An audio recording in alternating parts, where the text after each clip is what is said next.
Hello. Hi, welcome to our very first episode of Unplugged Podcast. Finally, nakabuti kita sa nasugda na gid na to tong first episode, Yes, 'di ba? finally. And before anything else, we just also want to thank everyone who've been Mm. supporting us from the very start of our Dan and Shikaina page. We started with unplugged takeaways and we saw how everyone was so happy about it, how everyone was sharing about it, and we just want to say thank you everyone for all the love and support that we've received since we started our page and since we also started our unplugged episodes. And finally now, love, how do you For feel? Finally, yeah. podcast na ta. Podcast na nga lang. Happy, of course, and also thankful for the providence that uh, was given to us sa tong mga equipments, 'di ba? Yeah. Nga bisag naglisod. Natiguman gyud. And Yes. yeah, just to give a quality podcast to the people, 'di ba? Yes. And thank you also because you've been so being determined good sa kani ang ato nga plans. It was just a plan before, like storya-storya rami, and now we're Mm, making it happen. yes. And siguro sa ubang tao siguro no kay gagmay ra ni nga mga butang, but for us it's a big thing nga Mm. naami ani nga mga gamit namin nindot nga lights and nindot nga venue. Wow. Venue pala mo. Dili sad tugnaw man. Okay. Yeah, thank you sa akong parents for letting us borrow the sala. So Shout out to nila. yeah. And to start our podcast, love, no, we posted a story the other week. Yeah. We asked our followers to suggest a topic for our first podcast, and ano sa itong na-receive, love? Yeah, we received a lot of ideas and thank you so much for those who commented. And so today we're gonna talk about the impact on doing simple act of kindness to strangers. Mm. So it's somehow it's a topic that talks about how do little things create big impacts, especially to the people around us. Not just a positive impact, but also The negative sides of it. it can be a negative Mm. impact on people. Unta kay ba, di ba? Yeah. It also depends manggod sa atong acts. Mm. 'Di ba? If we do something good, then it makes a good impact. But if we do it on the other way, then somehow it will also affect those people around us. Mm. The beauty of it sad no you normally do it every day nga, unconsciously kanang wala kay ba nga smile lang ka sa imong masugatan or mo good morning lang ka in that simple act kay murag you can make an impact kay wata kay ba they're having a bad day Mm.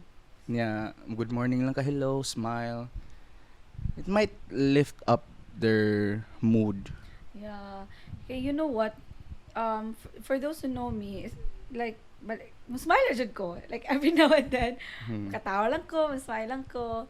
And then, I didn't know nga those type of simple acts that it's just me, mango. Like, for me lang ha, like, it's just me. Like, pala katawa lang jud ko, pala smile lang jud ko. And then, one day, someone told me, you know what, your smile gives sunshine to everyone in the workplace. Not just in the workplace, but also before pa nga college ko. And I was like, wala no, like, ang imo din gagmay nga mga sa para nimo wala lang, Mm. but it already created an impact to those around you. Imagine that smile radiates sunshine in them. So, Char. di ba like kanang, ako lang to. Ako lang naman to, no? Pala katawa lang yun ko, but it's already making an impact to the others. But if you do it on the other way, imagine kung magsigira kag kusmod, Mm. unsay feeling sa imong palibot, 'di ba? Mm. Maybe they feel awkward, not just awkward, but somehow ay di lang nato Ma-intimidate. ma-intimidate ka tungod kay kana we're not in the mood ang tao, or let's just Hindi na to sa mukon kay di murag na na to siya. sa iya kaayo. Mo na siguro kanang impression sa ubang tao no nga maldita ba na niya or kuan splada ba na niya kay permi gamugot. Whereas kung magsikag smile murag kuan ang impression siguro sa tao nimo na kay kanang dali ka maduulan or dili sila ma-intimidate nga na sila tuyo nimo. Something like that, diba? Yeah, there's nothing wrong man sa if naji tay bad days kay we all have that man. But we just also need to think ba nga if our problem pwede iset aside lang na nato, and then let's not affect other people bitaw. Like kung na kay problema sa inyo ha, ayo dad sa workplace. Ingon na bitaw. If you have problem in the workplace, ayo dad sa inyo ha. Okay ra sad na pero not all the time siguro kay di man ta ka control gyud. We don't have the control sa ato ang feelings gyud. If we are having a bad day at home, nga bad mood gihapon ta sa school, well, wala tayong mabuhat kay bad mood man gyud ta. As much as we want to suppress that feeling or emotion kay naata sa workplace, di man jud siguro malikayan nga mo breakdown siguro ta or mo boto nga naglagot nga Kaayo pa. But yeah, let's just also put it in our minds nga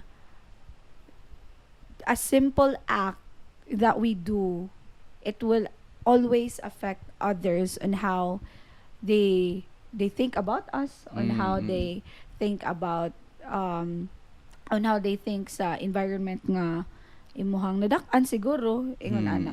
So yeah. Also, kuan sad, imagine if ikaw magsigag smile sa other people. Pero of course with kuan na nay rason imong mag-smile at magsigag smile nga walay rason. Lain na siya lang. So imagine magsigig smile sa other people niya. Kana nga tao kay makuha sad niya, magsige pud siya smile sa laing tao. 'Di ba kay natakdan siya sa imong pag-smile. Di sad siguro nung lain na nga meaning, but yeah, those simple acts can make a ripple effect ba. It can bring a good mood sa environment ninyo. Sige, smile, happy mo. Though there are really times nga you will feel down, but somehow that simple smile will help you to build yourself up again, somehow to get back up again. So like a light, kana kabantay ka nang dark kayo ang langit, and then sa darkest sa kalingit-ngit sa langit, if you can see that small light, you will appreciate it. Diba? Yes, I agree. And also, since nag-talk naman tayo about atong the problems sa balay, also a simple act of listening to other people with problems nga feeling mo for example ako makita ko nimo nga maghilom. Hello, kaila man jud ko nimo, 'di ba? Wow. Like maghilom ka, the simple act of asking, "How are you? Are you okay?" The simple act of asking other people if they're okay has a big impact on their life siguro. Kaya wata kay ba kanang bugat kasi sila gidala or they need an outlet for them to be okay somehow, and matimingan nga ikaw ikaw makapangutan ka niya, how are you okay, so it gives them the comfort nga ay naapaday nag-care nako. And you know what, sa imong ginabuhat love, like you're very sensible enough in when it comes to me, like how are you, okay ra ka, murag dili ka okay, and every time you ask that, it somehow created an impact to me nga, okay, like I'm not alone, I have someone to talk to bitaw.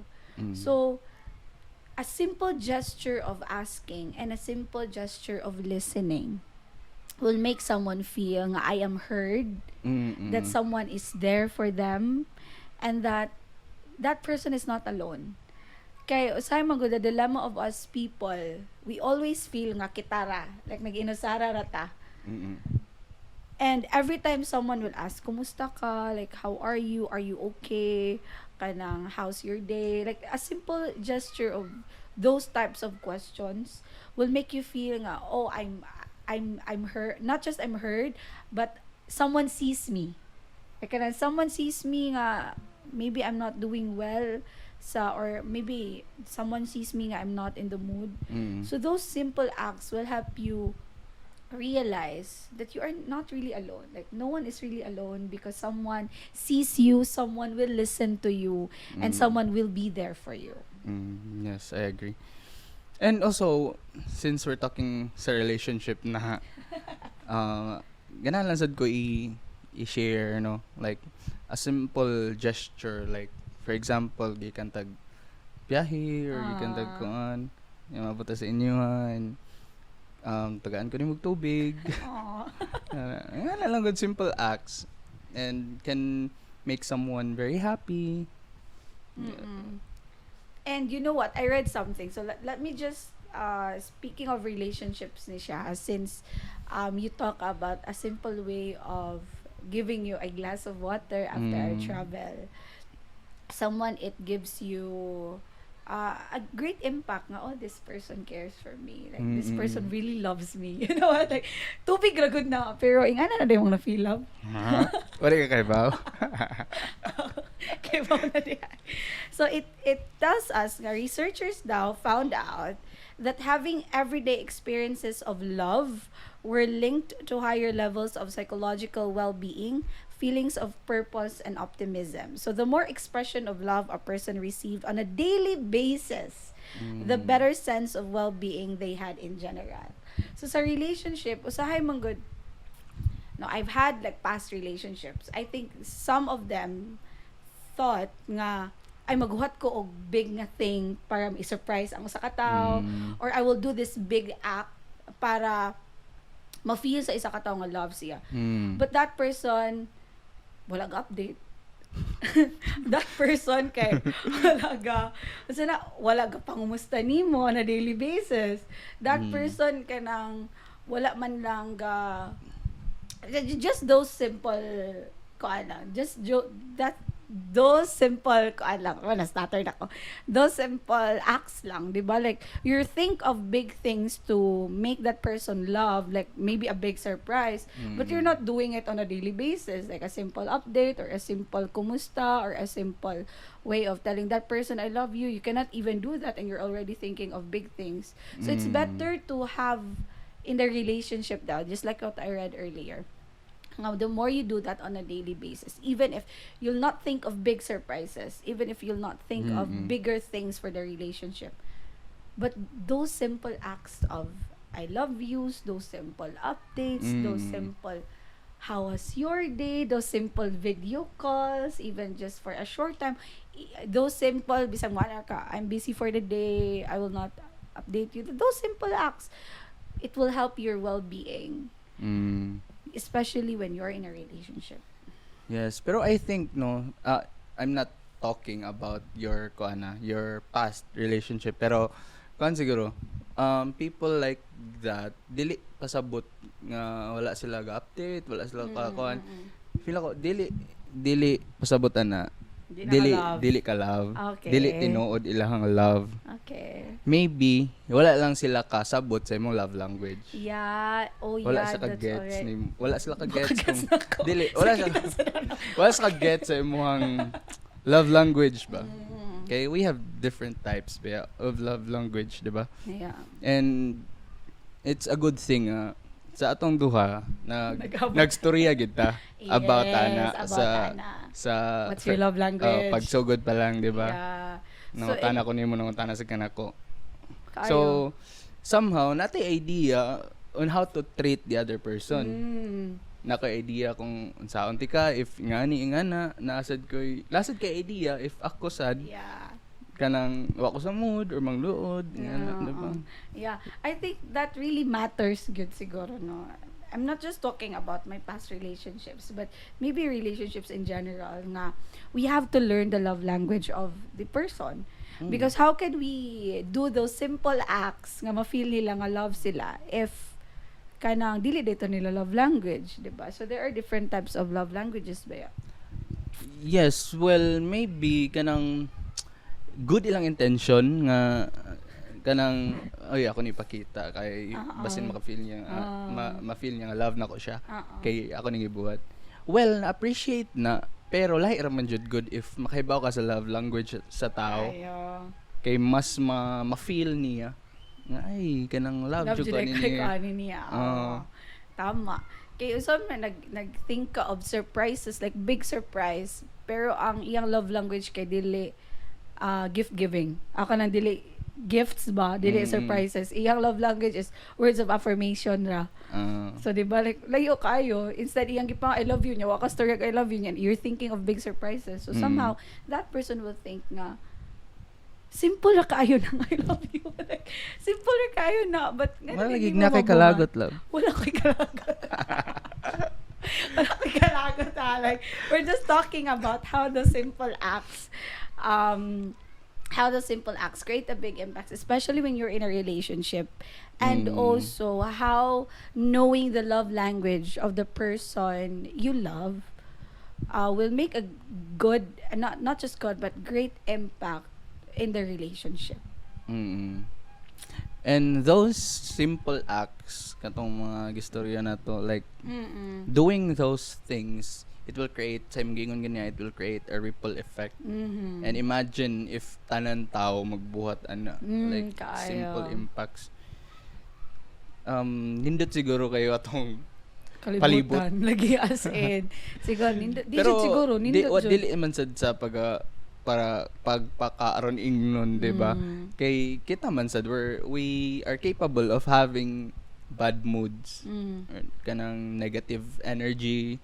Kuan kita like usahay magmugot gani ka, usahay ako but kasalanan ko. But yeah, we have those days manggod. We just need to kuan kanang do good in everything that we do. Para it will kuan mo sad good, it will reflect on how or kung kinsa ta as a person, kinsa ta sa balay, kinsa ta pagpadako. It will reflect on us, on our parents po. And even if we think nga ako ra ning gibuhat for myself, but without you knowing, you are already creating a smooth, not just a smooth, but a safe environment to those around you. In a way nga, you know yourself. Also, you know yourself bitaw, like, today I'm not in a good mood, so I will not kanang affect this bad mood bitaw sa lain nga tao. So being self-aware also is very important. Yes. Because if you want to be the person who wants a better place or a better environment sa ato, it could be sa balay, it could be sa with friends, it could be sa workplace. If we want to have that safe zone, it starts with us. So being self-aware also, it's because you cannot give what you don't have. You cannot give that simple act of kindness if you don't have kindness to yourself. So starting within you, starting being self-aware nga, okay, I'm not good today, so I will not affect others. Diba? So that I will not pass that energy to others. Yes. And also, speaking of kanang starting sa imong self, simple acts also starts at home. Siguro it's nice or it's good to practice doing simple acts sa balay. For example, kitang duha namtay mga igsoon or mga pagumangkon, diba? Let's try to practice nga mubuhatag something good or simple acts of kindness to our siblings sa itong mga pagumangkon baron like sa may gipambuhat tibo love sa imong mga pagumangkon Like, na aside sa pagpanungog. Dili sa ako mapag-ubangkon. Ako kanang simple telling them nga it's not good to lie. Like it's better tell your parents nga kanang pananghid Mulaag dito mo. mulaag Mulaag. mo o kinsa inyong kuyog, because I grew up also nga giingnan jud ko sa akong mama ug papa nga bisag pananghid lang, it's okay na for me. It's okay na daw nila.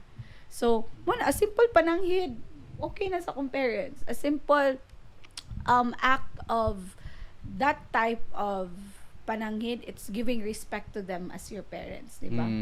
And not just that in my life, love, but I saw a video, and in this video, ang mama kay nanilhig siya. Yeah. And then, naa ang anak, and then naa iyang husband. Every time manilhig ang asawa, it's the husband's way of helping the wife nga i-open nila ilang map kanang merg ablihan pa merg naguslay floor mat, and then nagplay ang bata o ang bana. Every time manilig ang asawa or mag-vacuum, iya dyan nang i-help ang asawa nga kuhaon to ang map, unsa na kanang tawag aron sa floor, Carpet? merg carpet nila iyang alsahon, and then ang wife kay masilhig.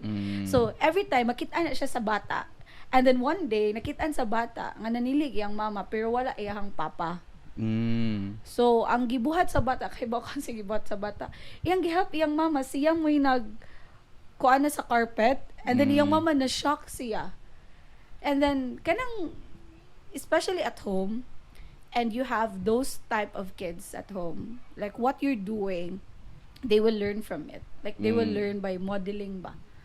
So somehow those simple act of helping the mom, if it's not just the words manggod, okay, sometimes we keep on telling the person who you do this, you do that, but it's not seen in you, it's not seen on how you live. Murag koan siya kanang leading by example. Yeah, leading by example, especially at home nga naay mga bata. Kay kung unsay makitaan ba jud sa bata, di ba? Ma-adapt jud niya. Yeah, di lang makit-an hasta madunggan. Yeah. So, let's be aware sa atong mga, especially kitando nga natin mga bata, pag umangkon, Pag umangkon pa nga mga bata. Pusom na yung ginaw na. Yeah, mga pag umangkon sa balay. Mga pag umangkon. Yeah, somehow they see us as a living example on how to live. You know, on how to be the type of person nga responsible. Okay, whatever we do or we act in front of them, kay makuha gid yun nila. Kusog biya mag-observe ang mga bata, di ba? And then sa ilang pagka-observant, ilang sundon. 'Di ba man na nga, especially those who have who are young parents, or not just young parents, but even those kind of people who have kids na at their home. Kita gani nagmind gani ta sa ato mga pag-umangkon. How much more you guys nga nanay mga anak, like you're building the character of that person, you're building you're building someone, no? And then usahay magud ang atong naon ay mausab na siya kadako. 'Di ba? While you have to think. Yeah. Well, sorry. Yeah, sige, go. Maybe, naay mga instances nga ang tao mausab gyud dako. Mausab. Pero ang foundation niya as a person, magsugod yun sa bata. Magsugod sa balay, magsugod sa pagkabata.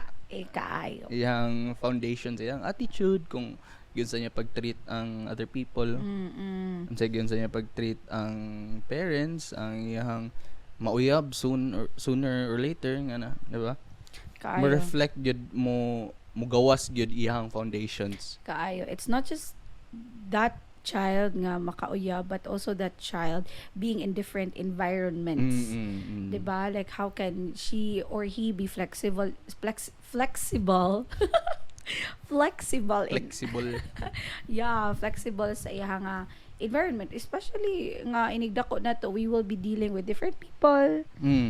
After school mo work na ka, after work you have other life pa siguro, diba? So somehow the simple way or a simple act of teaching the kids that type of kindness, it's not just through words but also through your action, especially when you're at home with them. So naghisgot na ta sa kindness in at home.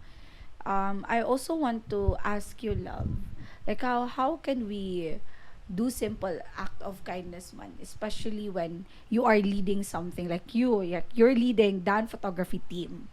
So how can you show that type of kindness or like a small act of kindness, especially to your team and you're the leader of your pack. Pack na pack.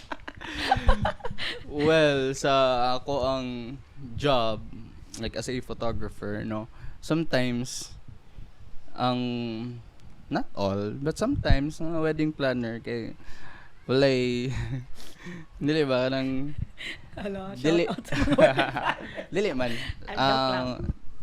sometimes, kanang, makalimot, tungod sa ilang ka-busy siguro, or, pero it's not their responsibility man. Pero siguro kana lang simple nga way nga pag snack siguro sa mga sa team or sa imuhang supplier inana. So kami ako sa job sa workplace, if nami shoot like my events inana,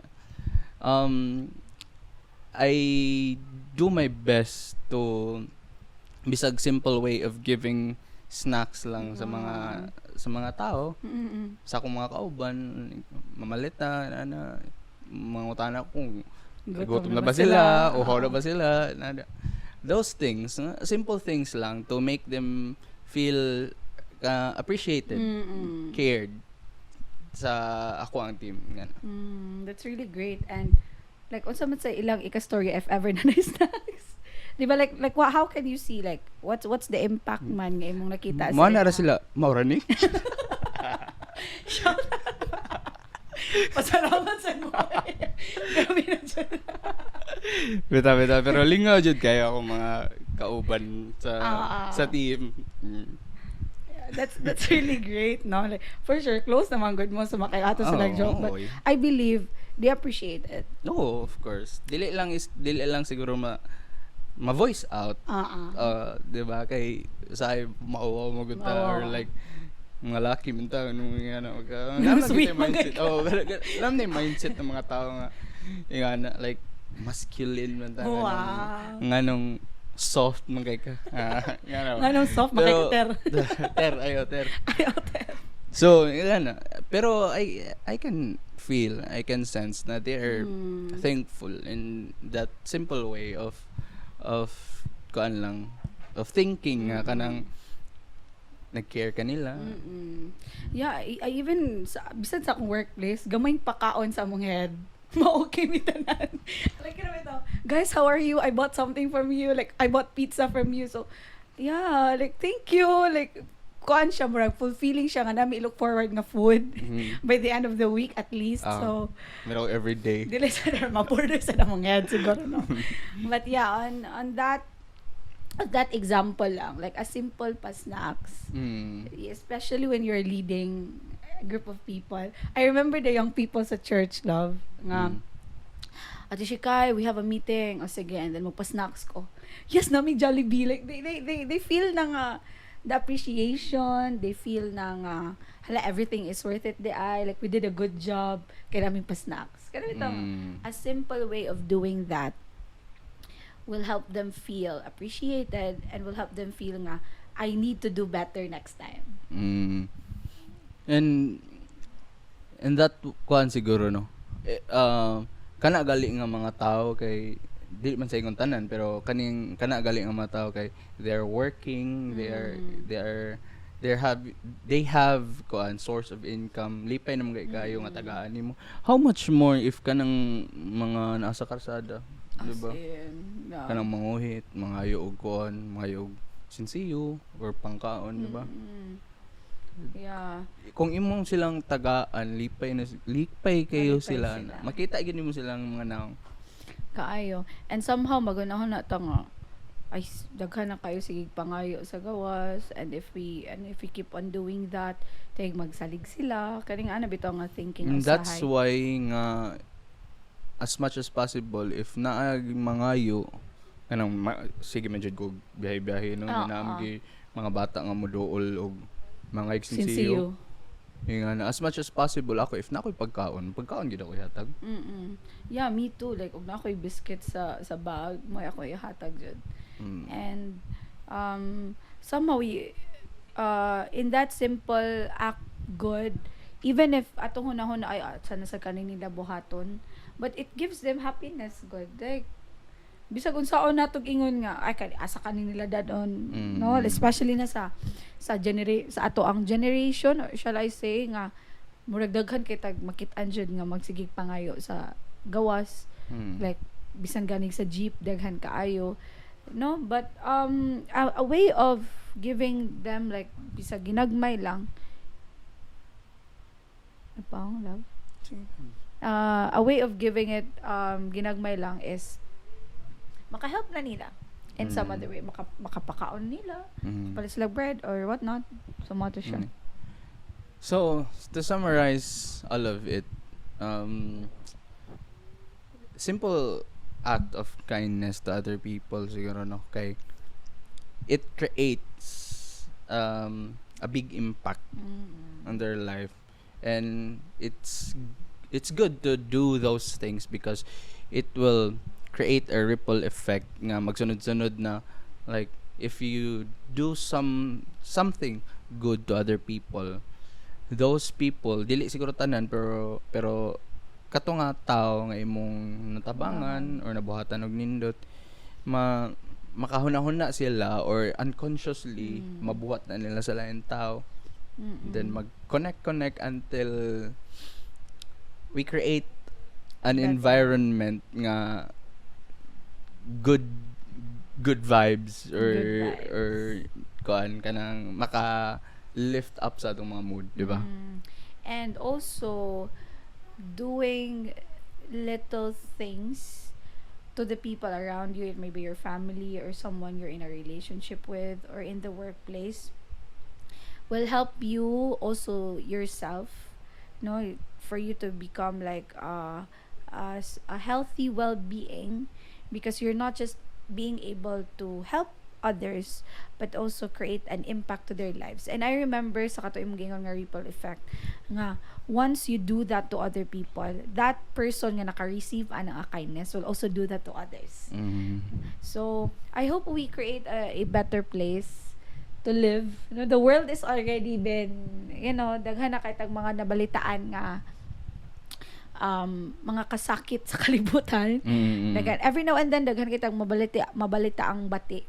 But I hope we always choose to be kind, and we always choose to give others good things than the world is already very dark na and very hurtful. So I hope we make a better place by showing kindness to everyone. And not just for us, but for the future generations. Yeah. Teaching them to be kind too. And lead by example. Yeah, always lead by example, especially if you have kids with you. So that's it for today. And thank you so much for Thank listening. you. See you Thank you guys for listening. See you on our next Unplugged podcast.